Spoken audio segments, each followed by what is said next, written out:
Hello and welcome, everyone. Thanks all for coming. I'm John Smalley, librarian with the San Francisco Public Library. While we're waiting for everyone to join us, I would like to take a moment to acknowledge our community, to tell you about a few upcoming programs, and to inform you about some vaccination resources. On behalf of the Public Library, we want to welcome you to the unceded land of the Ohlone tribal people and to acknowledge the many Ramaytush Ohlone tribal groups and families as the rightful stewards of the lands on which we reside and work. Our library is committed to the names of these families and community members, and we encourage you to learn more about first-person rights. On Tuesday, May 18th, authors Mia Manansala and Gigi Pandian will discuss the art of mystery writing and publishing. The following day, on May 19th, the philosopher Lewis Gordon discusses his latest book, Freedom, Justice, and Decolonization. On May 20th, the Total San Francisco Book Club hosts a conversation with author Aaliyah Volz about her new book, Home Baked: My Mom, Marijuana, and the Stoning of San Francisco. On May 23rd, the virtuoso Japanese koto player Shoko Hikage will perform an entrancing concert of traditional and contemporary music for koto. On May 24th, the author Vanessa Hua discusses A River of Stars, her powerful debut novel about motherhood, migration, and identity. And on May 25th, author Andrea Lowe discusses her new book, Chinatown Pretty: Fashion and Wisdom from Chinatown's Most Stylish Seniors. On May 26th, San Francisco's Poet Laureate Tongo Eisen-Martin comes back again and brings together poets from Mississippi for an evening of powerful poetry and resistance. On May 27th, the remarkable poet and translator Clara Su will present a program of contemporary and classic Chinese poetry. This will be bilingual in Cantonese and Clara's English translations. She'll be accompanied by Guzhou master David Wong. Looking ahead to next month, Tongo Eisen-Martin will be facilitating a conversation between authors Marlon Peterson and Kise Lemon, who will be discussing Peterson's new book, Bird Uncaged, an Abolitionist's Freedom Song. I'm sure you've all heard about SFPL to go. That's the library's curbside service. You can place items on hold over the computer or over the telephone, then come to the library to pick those up. Later this week on May 17th and 18th, two of our branch libraries will be reopening, Chinatown and Mission Bay. And right now, the first and second floor of the main library are open 7 days a week. So come visit us. If you live in San Francisco, you can sign up to get notified when you're eligible for vaccination. These are two websites that will tell you where is the closest place to where you live to get vaccinated.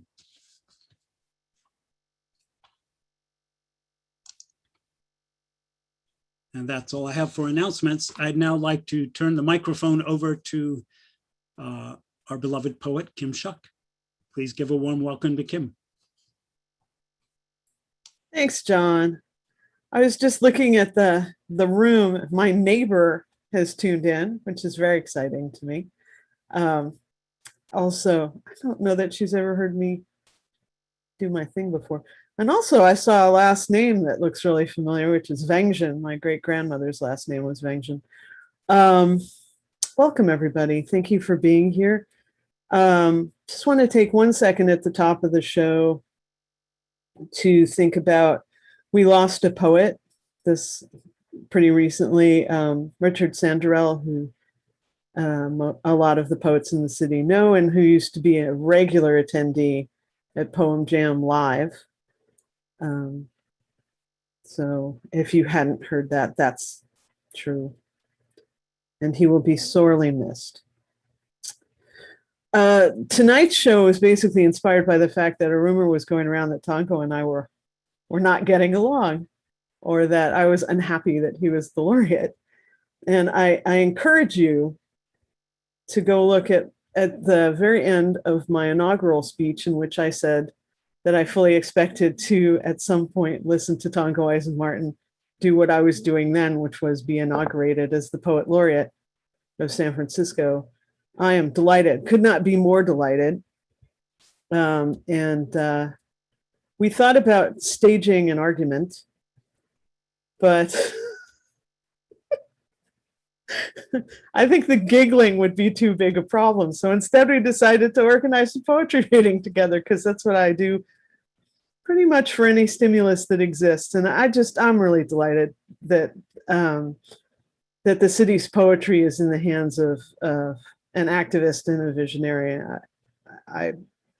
I fully expected when I got inaugurated to end up as a tricky trivia question about his early career, and I have succeeded in that goal.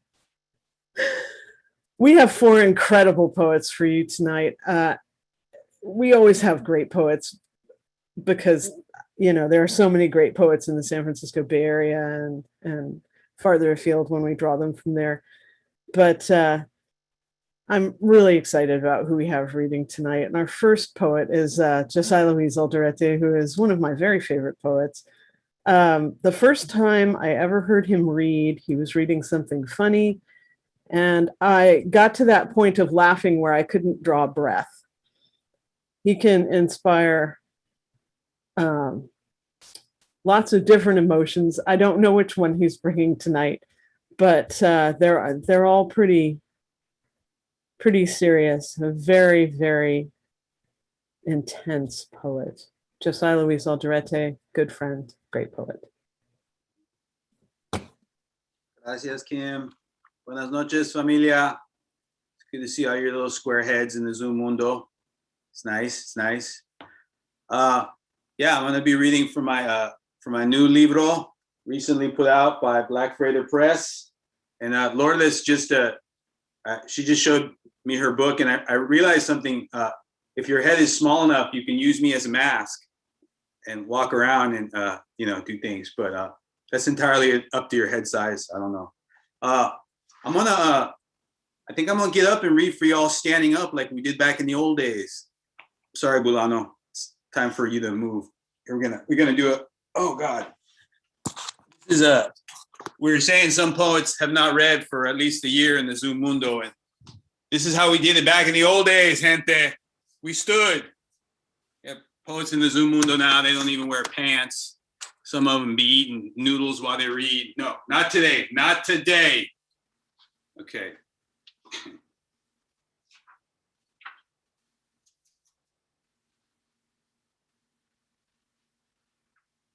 Do a little bit of I'm feeling a little nostalgic. So I think what we're gonna do is start with a little bit of San Pancho memories. But first, an introduction. First off, mi gente, let me say that the espíritus that I end up talking to do not have high-speed internet access or the keys to the church. The spiritus that I end up talking to, they got folk tales from Brawley about the devil. They have umbilical accordion conexiones to el cielo over in San Luis Potosí and VHS huesos buried out in the dirt somewhere in Reynosa. And cuando we get to cotorreando, pues it feels like an abuelita's kitchen table filled with comadres up in here. San Pancho memories. In a tiny apartamento above the old El Sinaloa nightclub, in a neighborhood in San Francisco, or I should say San Pancho, that used to be called Little Mexico, but is now called North Beach. Mi mamá and mi tía Lucha, also known as La Norteñita, knew exactly what they were doing when they broke an English the rent check on the first of every month. Mi tía, la norteñita, she sang canciones rancheras, and mi ma waited tables downstairs in the club on most nights, while the fog drifted across Vallejo Street and disappeared down Broadway. The beginning of their North American sueños. And now I remember mi ma in a 70s stucco duplex, black waitress apron hanging over the doorknob of the bedroom closet. She was downstairs hanging the Christmas decorations upside down and backwards so that Noel sort of said Leon. Later on that night, after my ma went to work her second job, I would sometimes be comforted by tinfoil wrapped hamburguesas and cold papas fritas brought to me by mi padre's esqueleto. The esqueleto would still be wearing his high-waisted red waiter jacket from Westlake Joe's. His huesos always stayed with me whenever his brown skin went off to score some coke or make a last-minute bet on a horse named Doonesbury. His huesos would stay there with his calaca, illuminated in the dark by the gray azul glow of the TV as he laughed and laughed to reruns of Sanford and Son with me. Inside La Rondalla, it was always tinfoil colored Christmas decorations and smiling two gordos and one flaco trios serenading the customers. While unbeknownst to most of them, outside and to the left of La Rondalla's front door was the last known payphone in San Francisco, or I should say San Pancho, that would take callbacks. Needless to say, this telefono was a Mission Street dealer and junkies milagro, man. In the 70s, mi padre used to do his coke deals on that phone, and a couple of decades later, I'm doing my business on it, hitting pound 911, pound 911, and a quick callback tells me, ya llegamos. Soon enough, a van appears with 3 Yucatecos inside, all named Miguel. Colored balloons of chiva in their mouths. And it went like that. One time, it was 3 a.m. and I was making me call on the payphone when all of a sudden, a weathered wooden statue of San Pancho, just like the kind you might find in the nave of a church out in the desierto somewhere, came floating right down the middle of Valencia Street, man, just like a veteranos ranfla cruising low and slow. And I was the only one around to see it. That statue had deep cracks in its wood that looked like wrinkles on a viejito's brown face, and the colores of its robe had faded from all its wanderings. Pero that statue was still sagrado, milagroso, divino. I hung up the phone and lowered my eyes at the San Pancho Santo floating past me, drifting past places on Valencia Street that are not there anymore.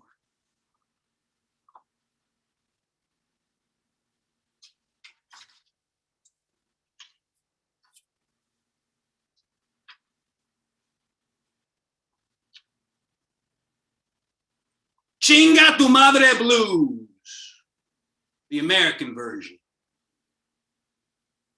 Cuando mi gente start to sing the Chinga tu madre blues, I gotta ask, is it our legacy to work the jobs that Americanos don't want and still get blamed for stealing them?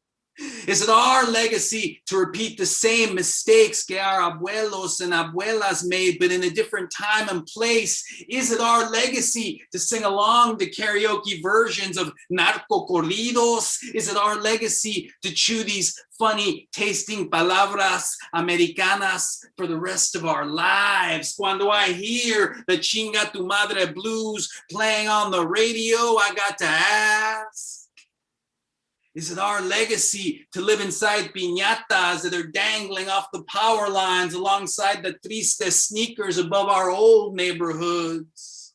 Is it our legacy to never quite let go of the bottom rung of the ladder, to hold on con dos manos in one lifetime? Is it our legacy to wash cars, to wash dishes, to wash other people's children until the final quinto sol terremotos? Is it our legacy to not be recognized by our own familia in an American dream? Is it our legacy to only be able to visit our familias in an American dream? Is it our legacy that our gente will end up praying to Santo Juniper Serra? Híjole, man, cuando I sing the Chinga Tu Madre blues written in our blood, I got to ask, is it our legacy to watch the telenovelas and laugh along with the laugh track but not really know what's going on? Is it our legacy to only chew milagros during the commercials and only smoke the cigarros that will kill us? Is it our legacy to border a border and cross a línea all at the same time? Cuando los Tigres del Norte do their cover of the Chinga Tu Madre blues, I gotta ask, is it our legacy to wait here forever for Quetzalcoatl to arrive? Is it our legacy to know exactly the momento when we're gonna die, but we have to forget all about it while we wait in between the cracks in the law, while we wait in Santa Rosa with a toy rifle in our hand, while we wait for ICE to snatch up another one of our children, while we wait at a bus stop in Oakland looking like someone in quotation marks that looks suspicious in a hoodie speaking Spanglish. Is it our legacy to run out of days to mourn and places to bury our dead? Is it our legacy that it gets so loco here, so xenophobic here, so anti-immigrante here, so racista here, that we will have no choice but to go up and ask the big conejo en la luna if it's okay to just be a silhouette up there with him for a while until it all cools down here? Cuando the espíritus of my familia start to sing the Chinga Tu Madre blues to me in my dreams, I gotta ask, is it our legacy to call a tortilla a rap?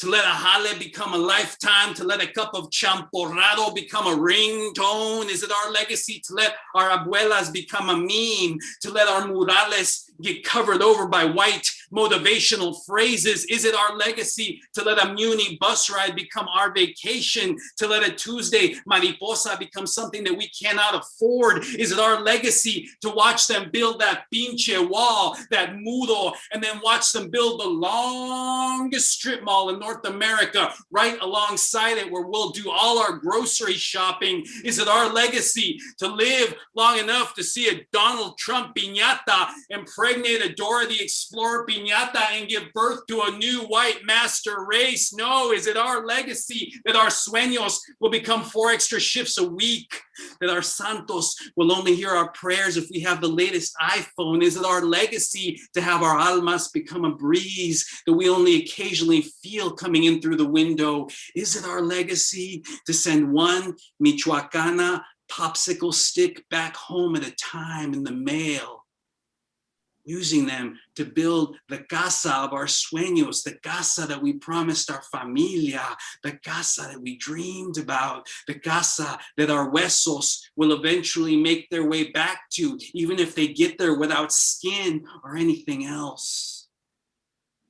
Cuando I sing the Chinga Tu Madre blues, I gotta ask, is this our American legacy?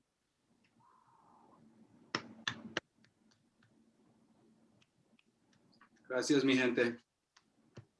Gracias. Yeah, aquí estamos y no nos vamos. So good to be here. in the middle of the Kim Shuck, Tongo Eisen-Martin poetry feud. I feel in beautiful company, and we're going to get back to the real world very, very soon. Y'all are in for such a treat tonight with the poets. Woo! All right. I love you all. I love you all. I do. Thank you so much, Josiah Luis. Yeah, too much to say anything about. You were all there. You heard what he said. Thank you. Our second reader tonight, we met at a poetry reading in Alameda, weirdly. And that story's been told a lot, so I'm not going to tell it again. But it involved sour gummy candy and a ride back to San Francisco. But oh, what to say? What to say?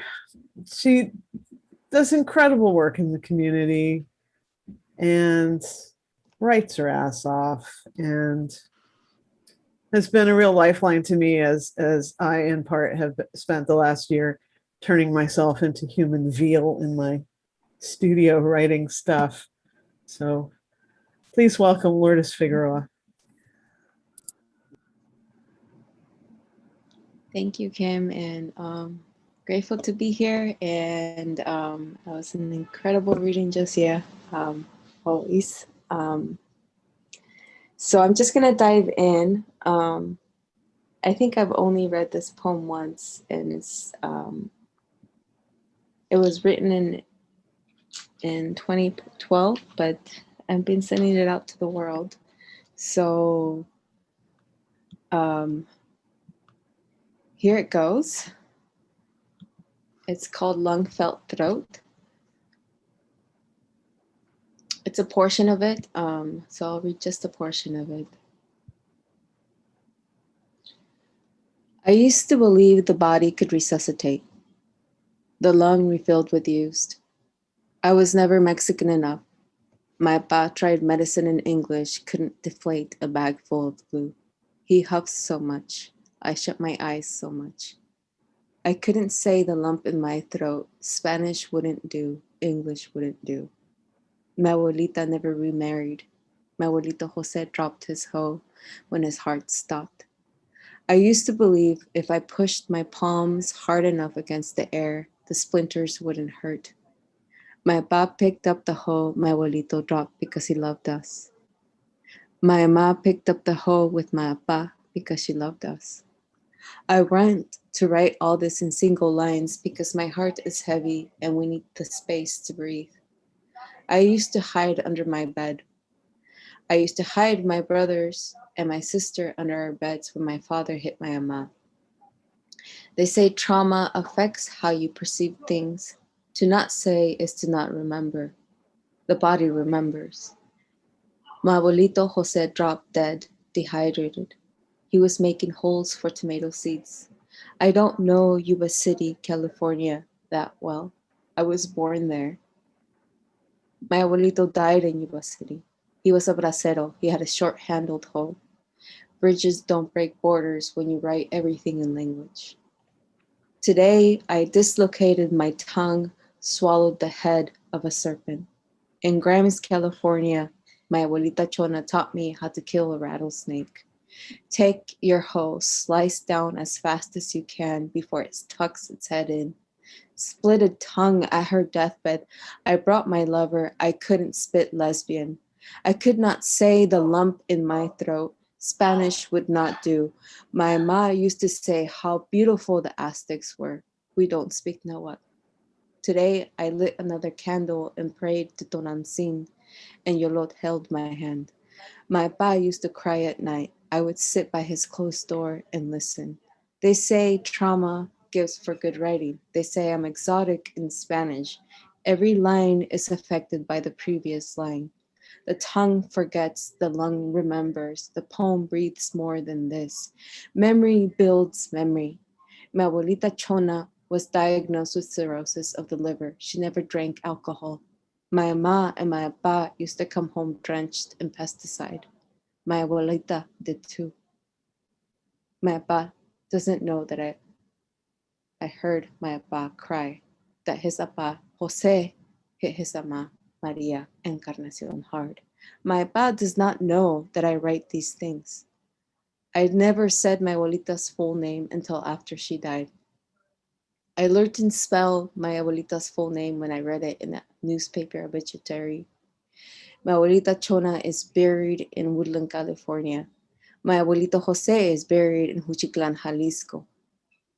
I don't know how to cross borders without tripping. I am always rearranging my poems. I'm always rearranging my Spanish. When the memory changes, I'm always rearranging my English when I remember. I don't know what to tell you anymore. The poem ceases to be when you forget your rhythm. Everyone has a history. Every lung has poem. Art doesn't define art. Art is privilege. My voice hasn't changed. It is still here. My skin is brown. My stretch marks are white. My folds are white. Skin is just skin. Is the largest organ in the body. We know this. The body has a long memory. There are many histories. The form of the poem changes when the body remembers differently. El Campesino moves from the tomato fields in Yuba City to the walnut orchards in Winters, to the tomato fields in Woodland, to the cornfields in California. Colonization. To penetrate so deep the tongue tangles. The form of the poem is saliva, fluid enough to slide the tongue. Spicer says we all speak one poem, we all breathe. Water moves because the wind does, because the earth moves. We all move. El Campesino de Nicaragua crosses Costa Rica's border to work in the coffee mountains of Naranjo. Today I dislocated the brown of my skin, the white of my folds. My father is addicted to huffing. He gets lost every 3 years. The lung is connected to the line. It inflates like so, deflates like so. My brother called my dad a lacquerhead. I don't know how to define this word. He used to lock himself inside his room for days at a time. Door shut lung. In the back of the house, I took his warm yellow bag, put it in a paper sack, lit it on fire. The lung breathes, exhales, contains the word. The body moves according to the word moves according to the body. I have never been penetrated by a man. A boy penetrated me at 5. The memory fogs the eye. The tongue licks the fog. I don't remember his face. To penetrate is to find the most inner, so the word can become blood and bleed. Saliva makes things more fluid. Blood stains. When a Guatemalan tries to cross Mexico's border without papers, she is shot on the spot. Matia threw away my blood-stained underwear. I don't know how to diagnose my father. My father was never diagnosed lacquerhead. He built 3 rooms in our house. He didn't sleep for days. He didn't huff for 6 months. My brother Jose came back from boot camp, boarded up all his windows. Jose cleans his nails with bleach. The military gave Jose dishonorable discharge. June Jordan says some of us did not die. My mother wrote letters to the Pentagon in broken English and cried in Spanish. My mamá says, me tumbaron a mi hijo, lo hicieron en pedazos. Jose looks at me and asks me if I am his sister. Spanish won't do. English won't do. When the word cannot be read but felt, Jose talks to me in fragments. My abad lives with me in fragments. El Campesino isn't remembered. Memory is fragment spliced, respliced. My Spanish is spliced. My English is respliced. In Spain, my professor says I speak a very humble Spanish, a quiet Spanish. My abuelita Chona taught me how to hold a hoe. Left hand forward, right arm at the ends, bend like so. My abuelita Chona taught me how to carve into the earth. Sink in fingers, feed the tomato. In Mexico, my cousins call me a pocha and correct my Spanish. I don't know how to breathe Chicana. It's hard to breathe Aztlan. In Mexico, they say Indio when you say something incorrectly. I don't diagnose poems. I used to believe the body could resuscitate. Before my abuelita Chona stopped breathing, she held on tight with her left arm. She trembled when she let go, her hoe by the screen door. To narrate is to give self, to extend self, to locate each other. To sing is to fill the body. To love is to create, to give. The body filled with shared breath. I don't know how to contemplate my own navel. It is lost between my folds. June Jordan says some of us did not die. June Jordan says she is a descendant of Walt Whitman. We remember in fragments. We learned breath first before we learned tongue muscle. We are descendants of Whitman to share in voice, lung, felt, throat. Thank you. And this month is actually my grandmother passed away actually 15 years ago. So this is actually the anniversary. I just realized that. Thank you.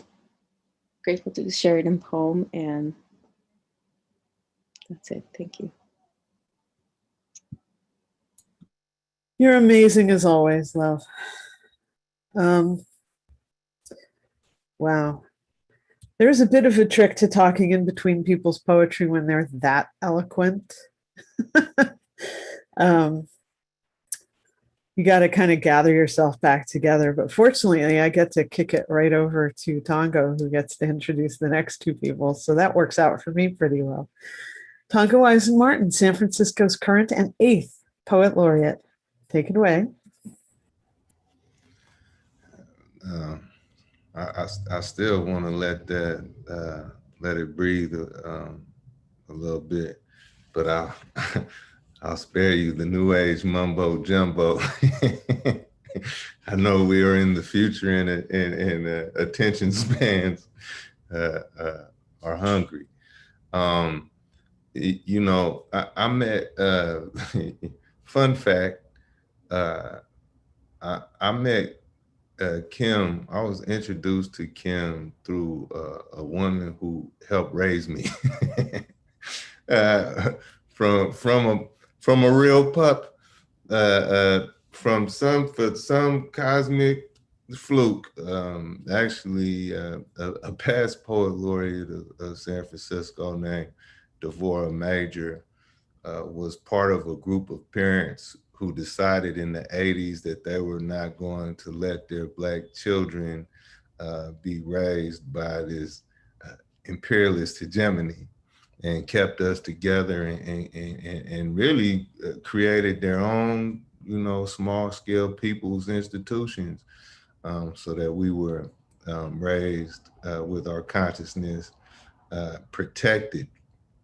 So, you know, our meeting was more like a relative meet your relative than some kind of poetry co-working. You know what I mean? In fact, I believe that our like, if I'm remembering correct, and everybody who knows me knows that my memory is terrible, but if I'm remembering correct, I think our first conversation, we were talking about bloodlines and life stories and all this type of thing. So that is our fate, along with our history. So I don't know what anybody would ever be talking about. But anywho, let me bring on two geniuses that haunt my waking moments. For knowing they are around, I said I must keep my pen sharp. Beginning with a brother who is, you know, kind of like, speaking of the past, has been the big brother to us. For those of us who would dare write poems for decades, really are our leader in craft, and it's just a wonder with his just relentless pursuit of the potentials of language. I was talking about him behind his back the other day, and I said, let me tell you about James Cagney. James Cagney loves poetry so much that if he was the last sentient being on earth, he would still be writing poems. I guarantee you that. Please check out his please check out his latest book, Black Steel Magnolias in the Hour of Chaos Theory. It's a Sistine Chapel, and yeah, without further ado, give some appreciation and love to my brother James Cagney. Thank you and love you, Tongo. Thank you for that introduction, and that love is real, bro. Thank you. You called it. Let me start reading some poems. This first poem is from the book, and I think my entire set, I guess, should acknowledge the ancestors, because this is very ancestral. The ritual of fruit begins again in June, when buckets of smiling plums and blistered peaches arrive for her in cars, altering our kitchen into a steaming workshop. Soon blackened pots boil with our life's winter blood. She quickly buries the dead in a cemetery of sugar where apricots and pears await to be baptized and born again as jam and jelly. Late summer brings chopped cabbages, cucumbers, and ancient spices, all bathed in a sauna of hot vinegar and crushed red peppers. The walls of our kitchen come alive with the sweat of our ancestors who live again through recipes. The dead continue to feed the living with greasy fingers, stuffing our mouths with history's sweet cuisine. Mama leads us to her garden and motions over a field of greens, their vibrant tongues lapping sunlight like thirsty dogs. She tells us this is a lost art and warns that our wives will be useless to our children. Weeping, she presents the bouquet of her hands, fragrant with 40 years of stewed tomatoes, summer squash, sweet corns, and candied yams. She forecasts her death and instructs us to sprinkle her body with salt until her skin appears wild with dandelions. Place her in our biggest pot and simmer to a low gravy. Seal her in the glass jar tomb and store her in a cool, dry place until the fog of poverty settles in the valley of our ignorance, when there is only rainwater, credited bread, and the memory of meat.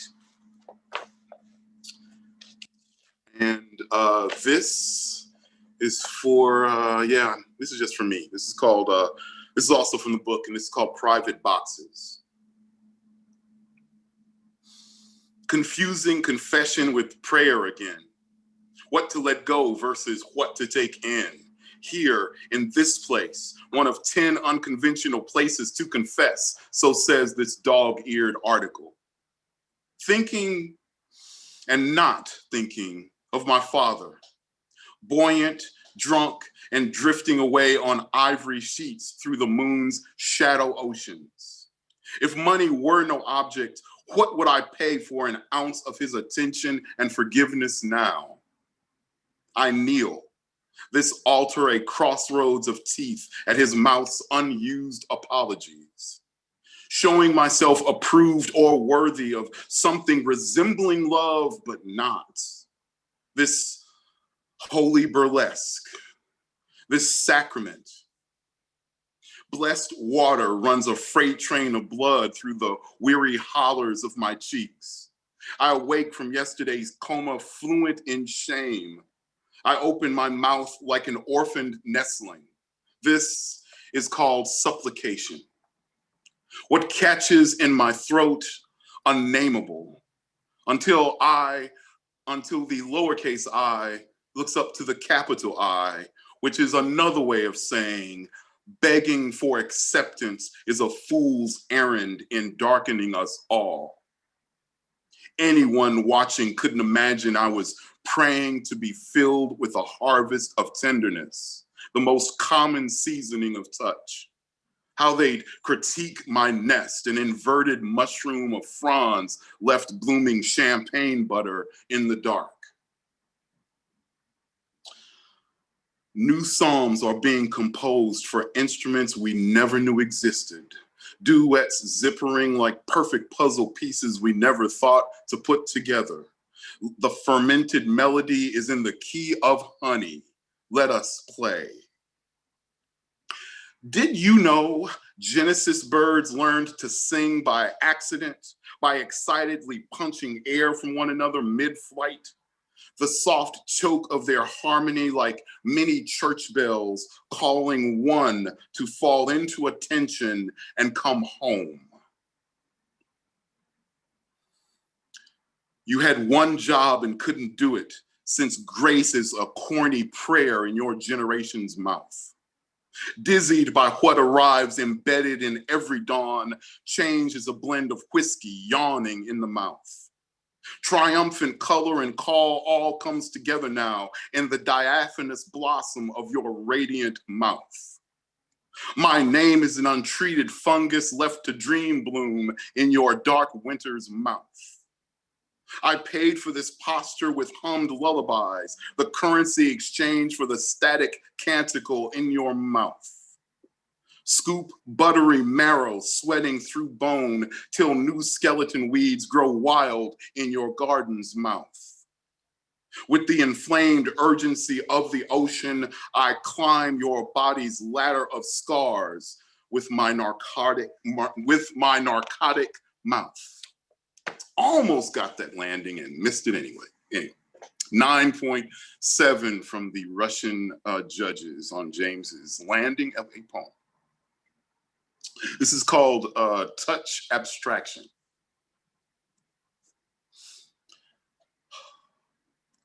There are hospitals where hands are a type of medicine.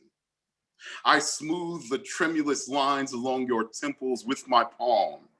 In these cellular rooms, bodies are worshiped in religions of disrepair.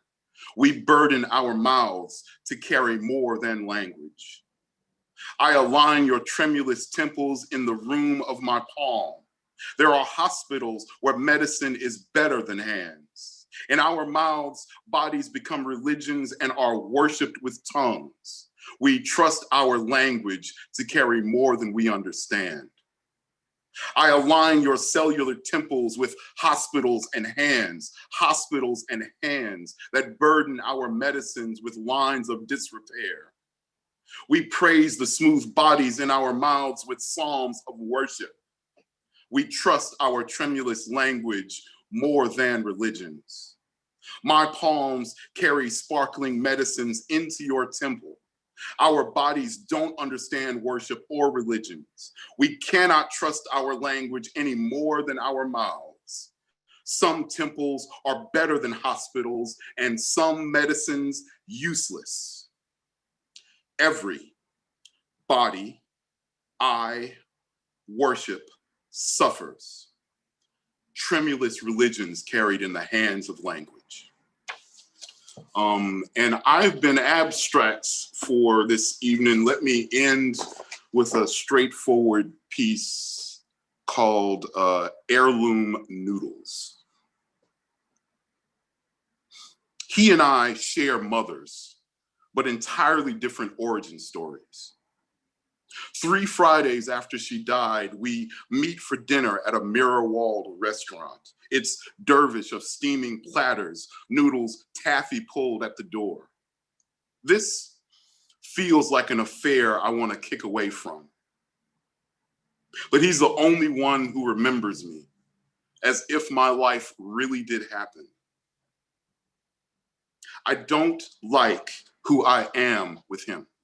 We both should be different. Neither of us will speak in honest diagnoses of soured rooms, the body's dark indifferent magic, how breath sometimes will leave a path of bruises, or how people frost and drop off the vine while you watch them, your hands pocketed clean. Having buried one mother already, I know this territory. my hands salted from 100 nights of fever. A brother should tell another what's coming as much as what's been. I've rehearsed this meal for days now, but after sitting with him, I forget my line. We play catch with silence and trivia. A crash of salt thumps the edge of his plate, rim shot to the corniest of jokes. This awkward intimacy between men, how we punch the confines of our closest embraces. All right, thank you very much.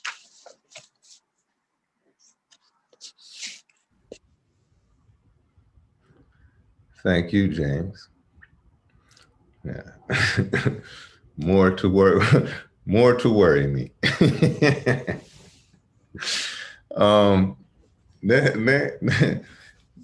Next up is a killer's killer, a genius's genius. It is only a shame that Albert Einstein never got to shake Mimi's hand. Mimi Tempestt is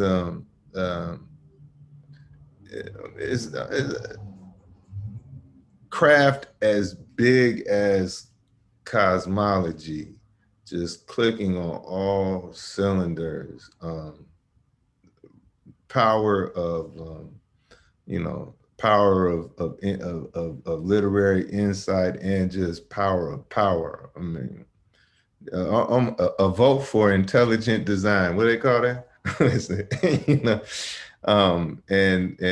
Yeah, I didn't tell you all the truth. I didn't think that Audre Lorde would ever be caught. But Mimi's giving Audrey by the time it's all said and done, that's going to be quite a race. So without further ado, Mimi Tempestt. Oh, don't say anything yet. And check out Mimi's book, The Monumental Misrememberings. It's very generous of you, Tongo. Thank you. All right. All right. All right. Stage 1, denial. At the gynecologist's office, she says there is a poison circulating through my blood. Says it's chasing the embryonic versions of my existence like a minotaur in a labyrinth. I walk home below dirty rainbows, whirling in the dead end of my womanhood, sleep for endless hours, dream in blue shaded parables. Every version of myself meets for the seance, argues over the provisions of my failures and successes. Maiden, mother, crone, sits arrogantly against the reality of my fresh disposition, each pointing her finger at the other, unable to admit shame over my new set of consequences. Stage 2, anger. He's to blame. The nigga who poisoned me, and the other one who borrowed my innocence, traded it for a bump of cocaine, and the other one who mirrored me as victim to our addictions, and the other one who groped me at the after hours, and the other one who was too afraid to love me out loud, and the other one who was looking for his mother in my pussy, and the other one who deemed my body a play chest on Pleasure Island. See, the nigga who needs to read this isn't even apt to be on this page. My whole life, I've been talking to dirty walls. I'd smear my period blood and inscribe free for fun, but realized that dying was the only thing I agreed upon when I came into this cosmic plane, this revolving door of contradictions, this ongoing diatribe of avoiding all the ways this life can violently end. I know I'm on my way out. I exited stage left before my first cue. Act 1, scene 1, enter into an empty and noiseless stage. From the wings, we hear prolonged sobs echoing into a chamber of infinity and doubt. Mimi, a 30-year-old fat Black and queer poet, enters grimly on stage, plops her body at its center, and locks in the fetal position. Mimi continues, my life is now a monologue of deep mourning. I will no longer keep this rage locked inside my belly. And what happens when the cage is sick of coveting me as catatonic? And And what happens when I get bold enough to stick my head above the clouds and realize that a sunny day costs $1 too many? And what happens when I tell him my womb doesn't work? I guess it will never be the object that God designed me to be. Blackout. See, the niggas who need to read this, they branded me a nigga making machine. They cry revolution, yet play cog in the utility belt of men that gang bang Gaia. They parade around as moral men, fathers to generations of goddesses downgraded to sex slaves, boys disguised as warriors who placate their failed gender with their minuscule dicks, poets and artists brooding through their cities, held prisoner to the transient thoughts. They plant polluted seeds, populating thirsty minds, then laugh at the parable of consent, deem it a wayward idiom of the very thing they claim they want, they never had. Oh man, my pussy is metastasized into a doorway of consecutive non-believers. She finds truth in a psyche that's lost its grip. Her name is none. Her language barely, the hour wedged, the gag, their semen sliding into 2-day-old panties. Each droplet seeps into a stain of thorns and petals, bushed at the opening of her now pursed lips. The moisture is fixed, mumbles only at the crossing of legs, only at the entrance of his name. Ozymandias, conquering time with the fever snatching, grains of sands filtering upwards, inhaling storms, eddies of indecision to give birth, bubbling, berating, fantasies, friction, and creating life, mothering to dictate if the life is worth lived, avoiding duration, avoiding living, avoiding temptation, avoiding, you thought climax would be the next word. You think wet is a testimony. You believe hard thinking did too little for the heart. My pussy, she clamps down and permeates until sacred. She bites until bruised, sacrifices and then leeches off the excess. She writes letters to strangers, bleeds for the full moon every month. She Venus flytraps men who smile pearls in bright rooms. She's she Venus flytraps men who smile pearls in bright rooms. She kisses foreign men in dark alleyways. She's determined to deepen my madness while making a bastard out of every man's strongest soldier. Stage 3, bargaining. A message from the ancestors. This is not your fault, but it is your responsibility to heal through. Let the tears you cry sting like acid. Instead, I popped a tab of acid on Khalifa's Island. Heard the sirens cry from the riverbanks. My friend, she heard them too. She was more eager than me to dive into a divine death. I convinced her that drowning was the event that was already taking place. Convinced her that they weren't beckoning for her to join them. Convinced her to hear their lullaby as offering, as reconciliation. Stage 4, depression. I escaped from Los Angeles with a skeleton in my suitcase. It crawled out of its confinement. It pulled down my blouse and it sucked greedily on my areolas. It cried unforgiven before it slept. It made a scene about being wrapped in dirty sheets, claimed I was harboring a desire to destroy Father Time. Stage 5, acceptance. At the grocery store, an elderly Black woman, she was plum sweet, looked deep in the barrel of my eyes, said sadness is a towering fiend. Said he makes claim in the hollowing of your stomach, feeds you breadcrumbs, and then testifies that you've been fed pie. She gave me her pen and paper, suggested I make a list of the very desire I was shopping for, suggested that the key to getting over oneself is to revel in the reality of being misunderstood. She told me, your tears ain't nothing new. She suggested I continue writing into an untapped possibility. All right. I wasn't gonna read this one, this next one, but I told my mom it was getting published and she was like, that's nice, I've never heard it. My mom. So I decided I'll read this one. I didn't have an intention of reading it, but we'll do it. So this is called The Apostle Peter. My Uncle Pete was a Vietnam War veteran. And he was a motherfucker. Like, he was a shit talker. He drank until the middle of the night, but he was a storyteller. He was a really beautiful storyteller. And he had a very complex and brutal life, but it was beautiful. So when he passed in October of 2019, I had this itch to write a story about the complexity of his life and the things that he experienced while he was in the war. So I'll read this poem. Right. I made a new deal with a new devil. We drove off in the Cadillac, the East Los Angeles curb, screaming defeat. The asphalt is lined with the regularly scheduled governmental non-truths, developing bus stops on borrowed time, borrowed blood, borrowed buried in bleakness, building their Roman fantasies to buy brains that will be dumped on the sidewalk by next week. He said the payment was to be made in hearts. He said that disaster was a broke man's fate. He said the heaven was necessary for the blind to be led in their slaughterhouses. He said capitalism was the white man's prophecy. He said the demolition would start on a Sunday, and when the sky rang red, the New Deal would begin. In the jungles of Vietnam, a skull cap of the genius's brain slid, grimacing insane. The children offer cans of Coca-Cola. The thirsty Marines sip on their kindness, only to feel their throats being sliced open with razor blades. For $10, their mothers will fuck me good, ride me like the Trojan horse that I am, tits bouncing, fantasy and forsaken. We play Paul Revere for 45 minutes, and I come victory in whittled walls, riding into a town that isn't my own. North and south of both countries were split, but history only rewards the perpetrator, the victim, my psyche. It inspires the philosophical coke rush that comes spiraling out my mouth. The white boys go on and on about Plato and Socrates, and all I know is Joe, the homeless Black man on Radio Hill who spat wisdom and joy for a plate of my mother's frijoles.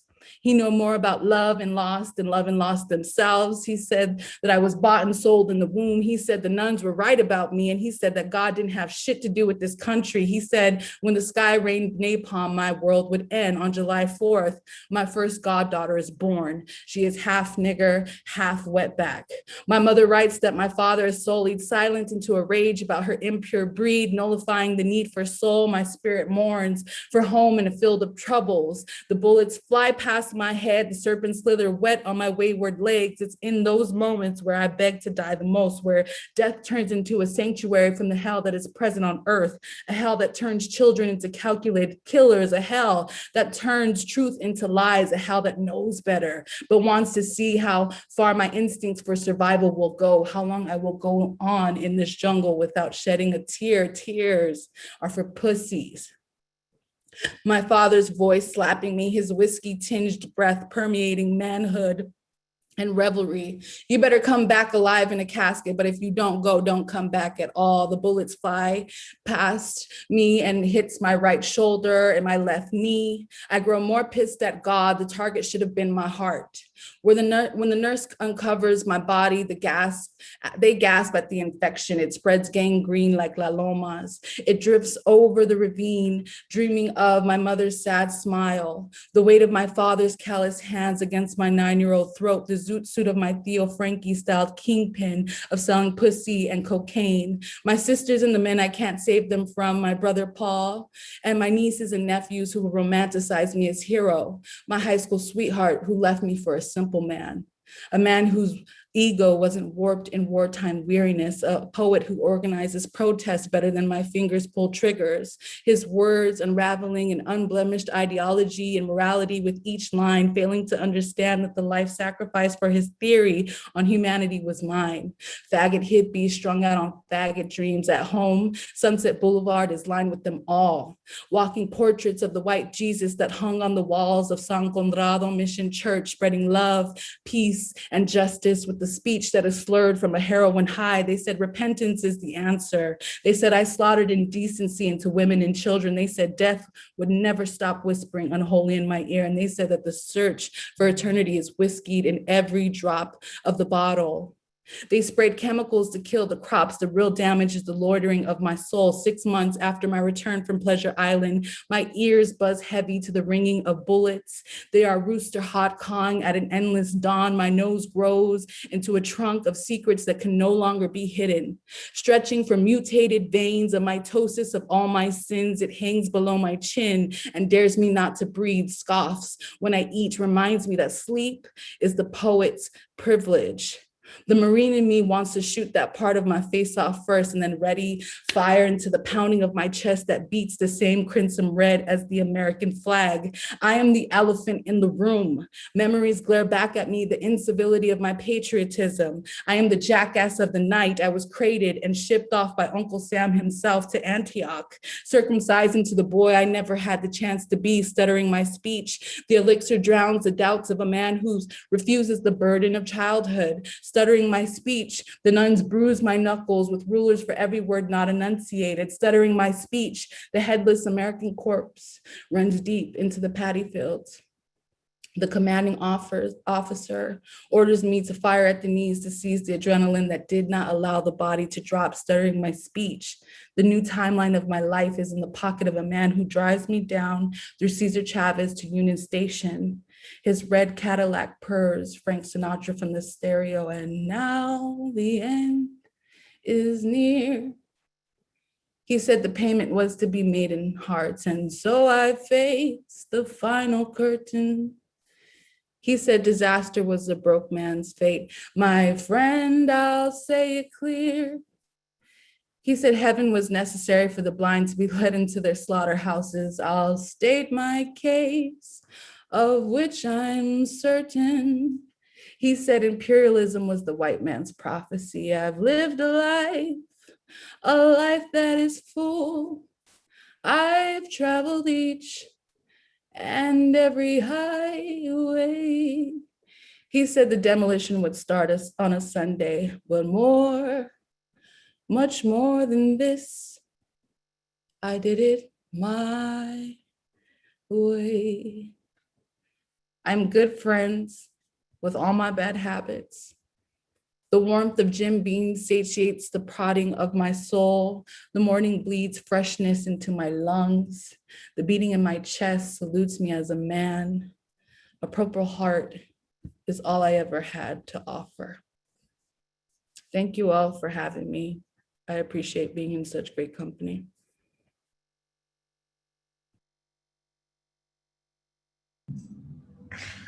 And nobody wants to unmute after that, not even to say peace out.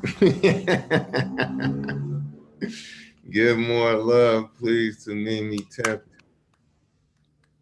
Please unmute and applaud all of the great readers. You guys are incredible. You guys are incredible. And I can't even joke fight with Tongo when together we make things like this happen. Thank you so much. Thank you so much. Applause to you all. Really, I appreciate the way you guys let me continue to play these fun games by inviting poets and inviting people to help invite poets. And I don't know if this was as good for you as it was for me, but man, I had a great time tonight. Thank you to the library. It is always an honor to engage in this kind of discourse in Ohlone territory and Ramaytush territory. And that's all I have to say about that. Thank you, Tongo, so much for being here with me. And nothing more needs to be said. Much love to everyone. Thank you, everyone. Come back. Take care. Thank you so much. Yeah, thank you so much. Thank you. Outstanding. Yes. Thank you. You all are poet.